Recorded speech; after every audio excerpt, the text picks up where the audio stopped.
अस्सलाम वालेकुम। आज 10th क्लास हम मैदान करबला में गर्मी की शिद्दत की तशरीहात बयान करेंगे। पहला बंदा है गर्मी का रोज़े जंग क्यों करूँ बयां।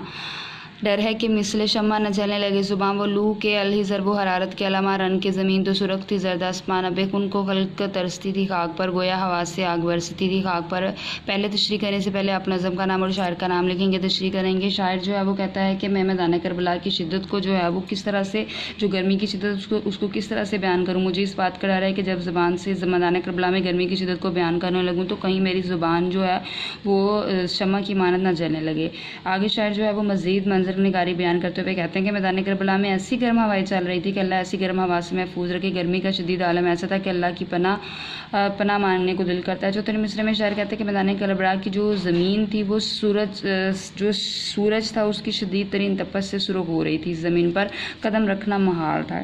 शायर कह रहा था कि अल्लाह ताला की जो तमाम मखलूक़ात है वह मैदान करबला में उनका जिक्र करते हुए कहता है कि करबला के मैदान में जो अल्लाह की मखलूक ठंडे पानी को तरस गई थी, यहाँ तक कि ख़ानदान नबूवत जो है वो चश्मे चिराग पर पानी बंद कर दिया, जिनके नाना की उंगलियों से प्यासे सराब होते थे, आज इन पर दरिया फ़ुरात का पानी बंद था। शेर हम लोग जो है वो लिखेंगे। हर शय है पुरमलाल बड़ी तेज़ धूप है, हर लब पे है सवाल बड़ी तेज़ धूप है। दूसरा जो है वो बंद हम लोग पढ़ेंगे। वो लू वो आफ्ताब की हिद्दत वो ताबे तिब काला था रंगे धूप से दिन का मिसाले शब, खुद नहरे अलकमा के भी सूखे हुए थे लब, खैमे जो थे हबाबों के तपते थे सबके सब, उड़ाती थी खाक खुश्क था चश्मा हयात का, खुला हुआ था धूप से पानी फरात का। तो इस दूसरे बंद में जो है वो शायर कहते आसमान की कैफियत बयान करते हुए कहते हैं कि आसमान जो बज़ाते खुद बस जो है वो सायाबान है, लेकिन आज के दिन ये भी आग बरसा रहा था। गोया मैदान करबला में ख़ानदान नबूवत की जो है वो हर तरफ से आजमाइश थी। आसमान पर सूरज आंखें निकाल रहा था, ज़मीन पर जो है वो पाँव रखना महाल था। शायर कहता है कि जो गर्मी थी वो नुक्ता अरूज पर थी और धूप की शिद्दत से स्याह रंग का मंजर पेश हो रहा था।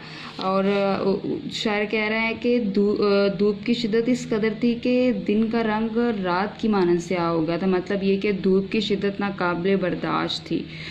तीसरे मिसरे में शायर मैदान करबला में बहने वाली एक नहर अलकमा का तस्करा करते हैं कि इस नहर के किनारे भी प्यास महसूस कर रहे थे। धूप इस कदर सख्त थी कि नहर के किनारे खुश्क हो गए थे।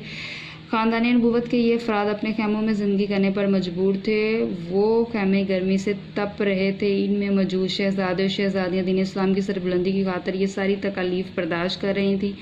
और शायर जो है वो 5वें मिसरे में सहराई इलाके की नक्शा निगारी करते हुए कहता है कि हर तरफ गर्म हवाएं चल रही थी, हर तरफ जो है वो गिरद उड़ाती जो है वो दिखाई देती थी।